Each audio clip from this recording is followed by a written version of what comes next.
Coming up next, I'm giving y'all this prison story about an inmate that gets traded for commissary items. Stay tuned to the Jersey Street Corner Prison Talk Show.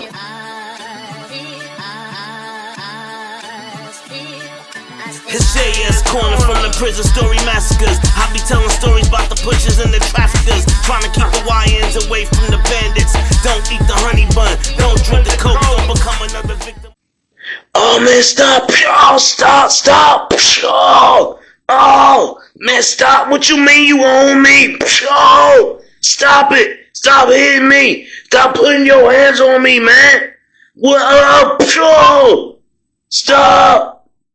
What up? We are back on my Jersey Street Corner, and this is the Prison Talk Show, people. So let's get into it.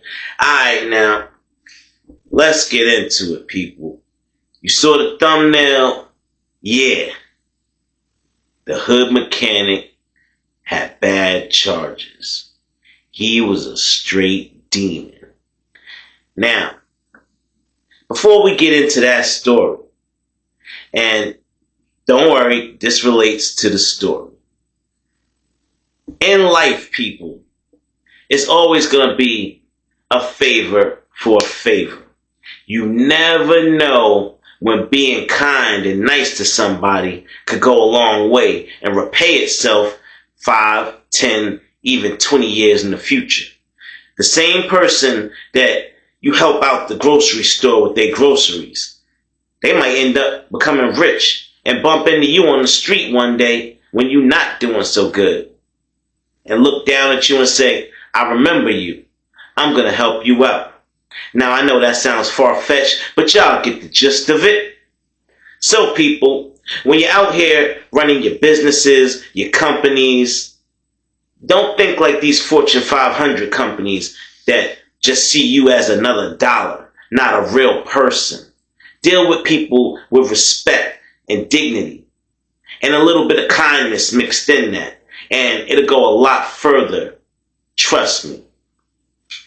Now, people, this story we're going to talk about today, it's going to be about a guy named Simon. And Simon was a hood mechanic.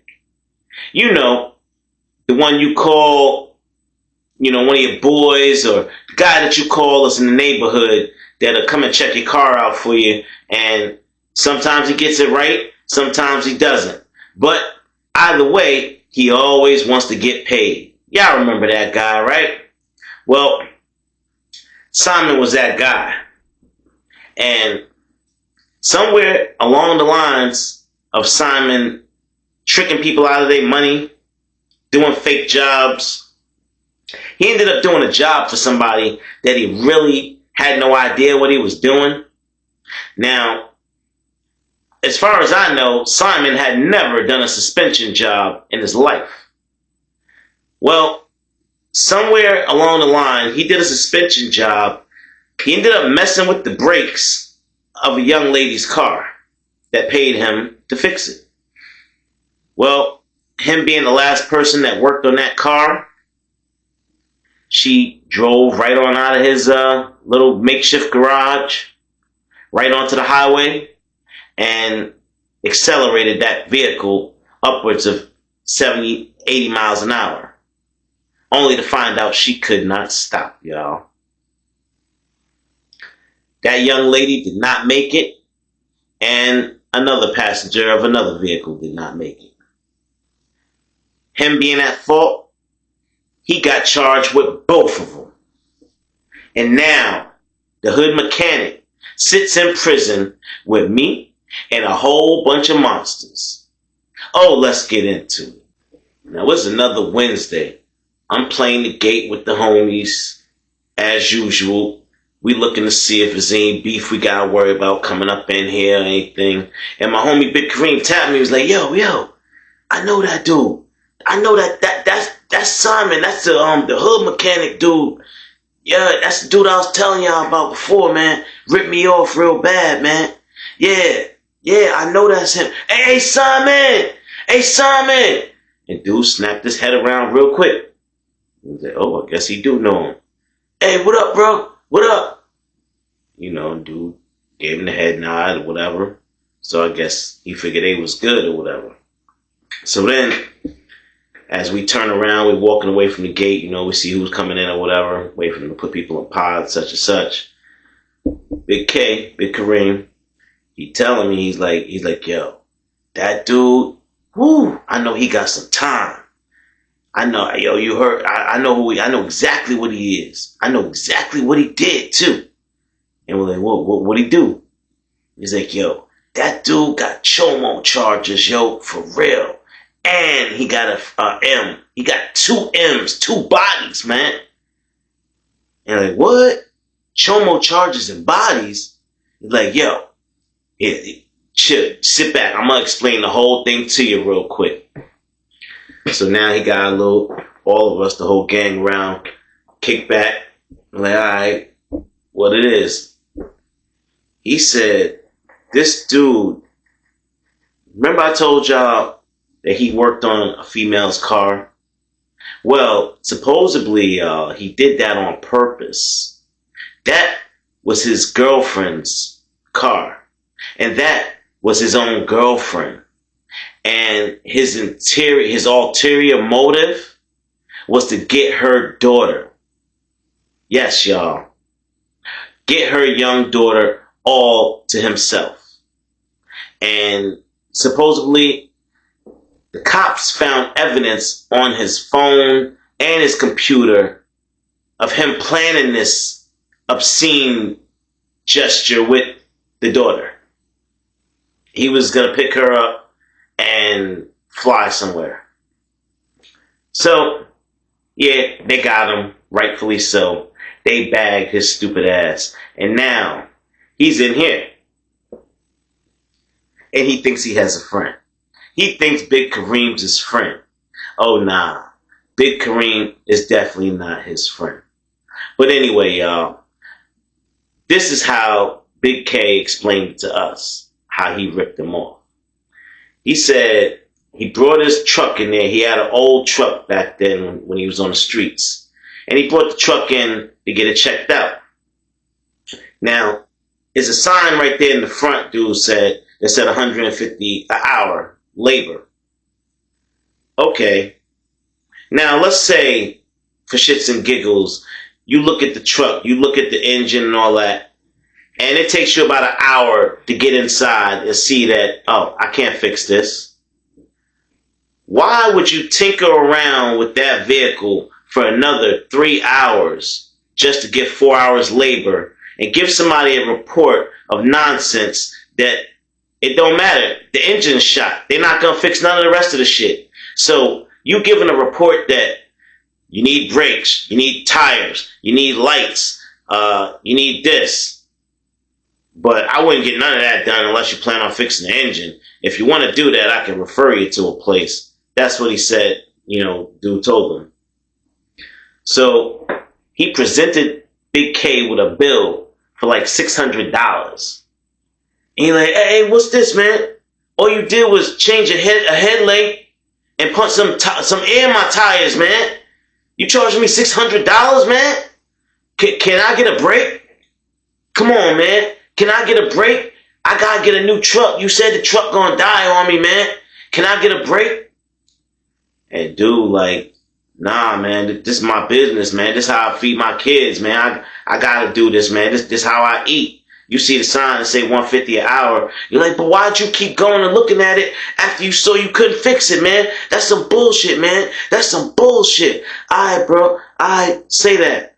And Big K pulled out $600 cash, paid him, and walked off. I ain't gonna forget that, man. I ain't gonna never bring my car back here, man. Bump you, man. Bump you. And that was that. So, present day, y'all. Big K remembers all of that, exactly as he just explained it to us. And now that he also knows about those Chomo charges, there will be no holding back. Not only will there be no favors, but, well, y'all gonna have to keep listening. Just keep listening. Now, C.O. Brown, he was damn near a homie. So, customarily, If he got an inmate off the bus with Chomo charges, he knew where they was going to end up. But a little mix-up would happen first, and he would end up over here in A-Pod. Yeah. We get first crack at him. Meaning, before they get to take everything he got, we gonna get some of that money first. Yeah. So we'll let him come on over to A-Pod and get comfortable. Start living a little bit. Start ordering commissary. Because, you know, a lot of inmates try and get slick. And they got that money on the books, but they don't want to spend it and let people know that they getting a bag. But we let them get comfortable. Yeah, spend about 2-3 weeks there in the pod. Don't nobody say nothing to you. People even kick it with you. Walk a few laps with you around the yard. That's called the sleepwalk, y'all. Yeah. Let you get real comfortable walking down the block with that big old sack. That big old bag of commissary over your shoulder. Yeah, go ahead and put that away. Go ahead and put that in the locker. You don't need that lock, young boy. You don't need that lock. Yeah, you ain't got to worry about nobody stealing. We're going to take it from you. Yeah, in your face. Now, it always starts with people coming, hey, say, man, can I borrow soup? Oh, whoa, you got a can to go with that? And maybe a bottle of soda? You just provided this man with a meal. And I got you, man. I got you. I got you. I'm going to give you double back. First of all, you're supposed to get triple back if you're going to do it. Especially loaning somebody you don't even know. And you ain't supposed to do it at all. You're supposed to shut all of that down from the rip. If somebody going to ask you for a favor, they get one favor. I'll be damned.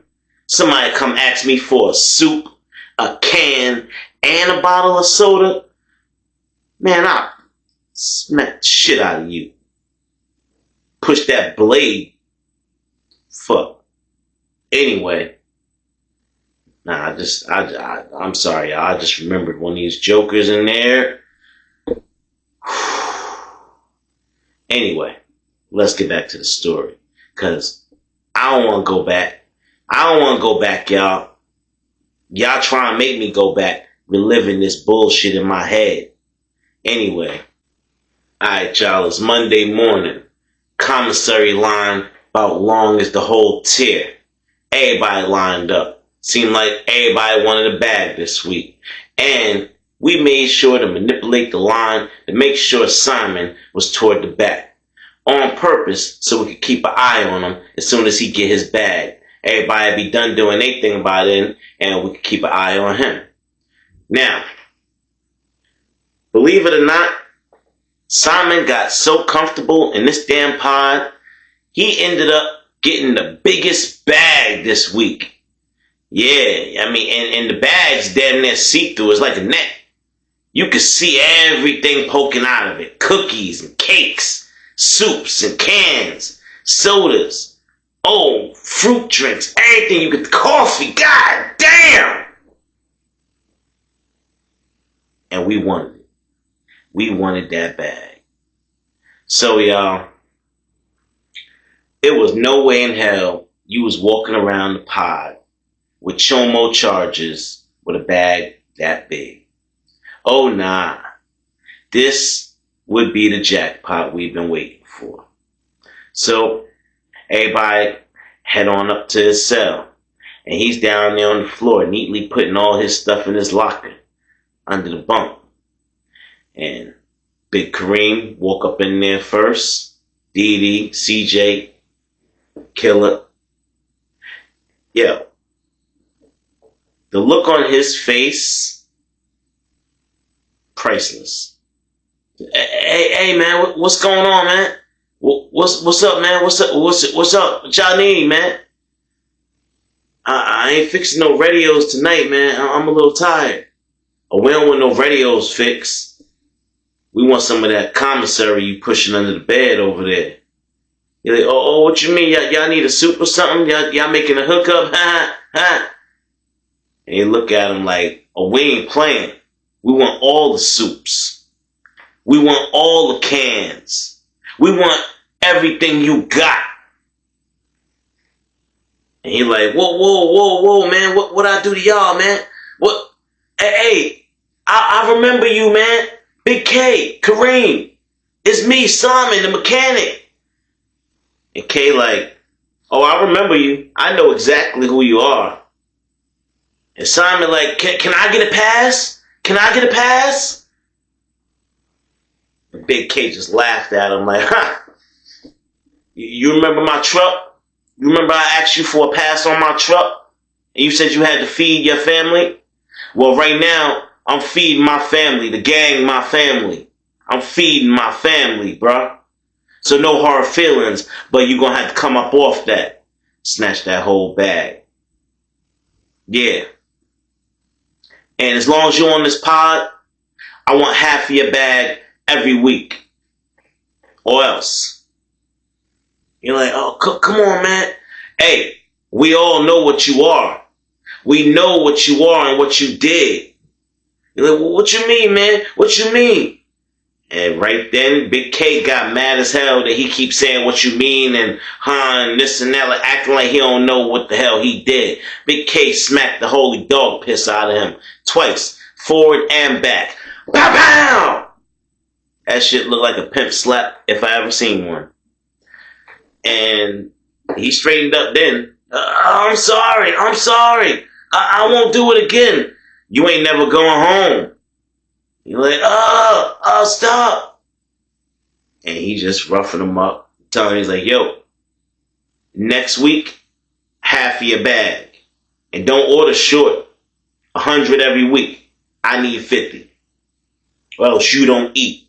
Whatever you bring in, I'm taking if it ain't enough to split. How about that? And you're like, alright, man, alright. Damn, Big K, I thought we was cool. Pow! Shut your mouth. And don't ever call me Big K again.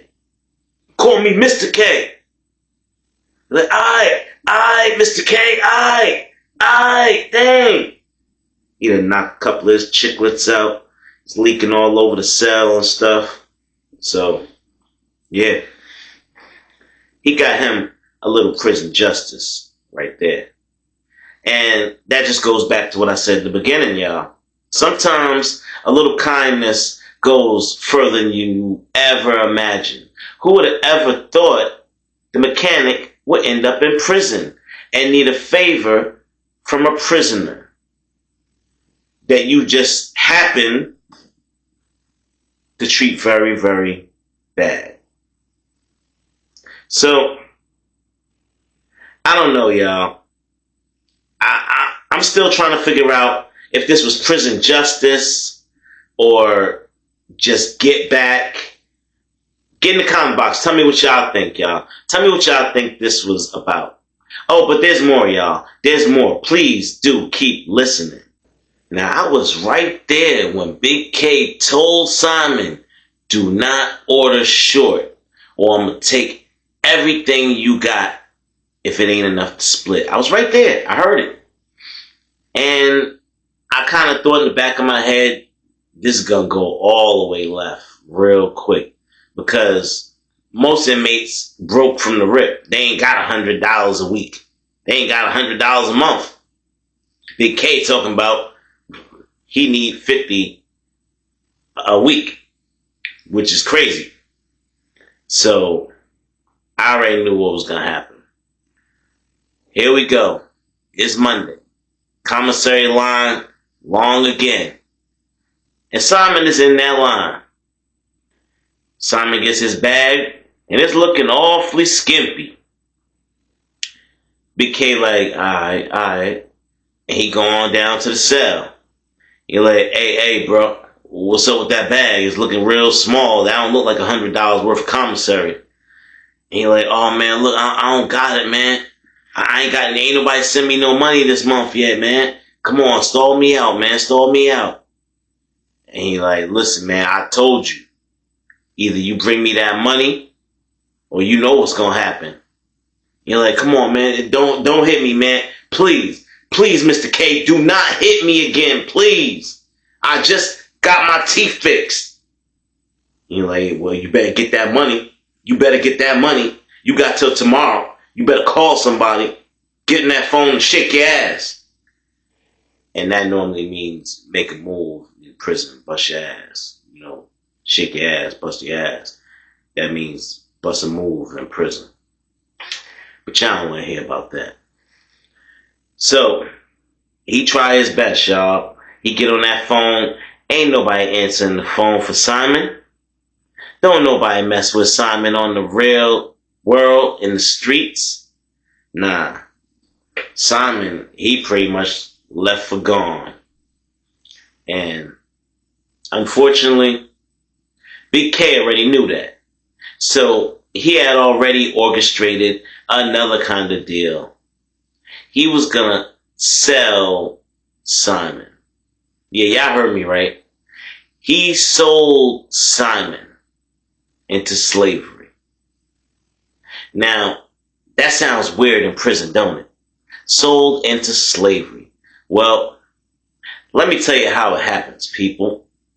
The way it goes down is, and you gotta remember this too, keep in mind, with all enslavers, you have to have a real reason to want a slave. Now, in prison, what do you think somebody would want a slave for? To do laundry, clean cells, cook food, and to do the unthinkable things with. Yeah, you heard me. When you sell somebody, it's almost 99% positive they're going to become a boy in prison. And now, that's out of your hands. What happens to him after the sale is out of your hands. You make the sale in good faith. I'm just getting my money back. Whether this guy's a bandit or not, it has no bearing on my money. So yeah, if this dude got the 25 packs of Black and Miles that I require, it's like, what's that Mortal Kombat character, Shao Tsung? What'd he say? Your soul is mine! Off to the streets with you. Simon's contract ended up getting bid on, y'all. He got sold for 25 packs of Black and Miles, 4 ramen noodle soups, a couple of Jolly Ranchers, and a few other odds and ends. In other words, real cheap, y'all. So, it wasn't all about the money. It never was about the money. It was about the Chomo charges. And well, y'all, Simon ended up on C-Pod. He got sold to Booty Bama Bang Bang. And if y'all haven't heard any of my stories about Booty Bama Bang Bang, I'm going to put one up here for y'all to check out. But definitely go look them up yourself. And just from the name alone, y'all could already imagine what this guy is all about. He was the top bidder, and he took control over Simon once he arrived on C-Pod. Because without that commissary every week, oh, he had to get up out of A-Pod. If you couldn't pay, you can't stay. Comprende? And that's just what it was. Listen, I really hope you like this story, people. Like, share, subscribe. Get in that comment box, y'all. Get active with it. Let me know y'all thoughts. With that, this is the Jersey Street Corner Prison Talk Show. I am your boy, Jersey Street Corner, and I'm out.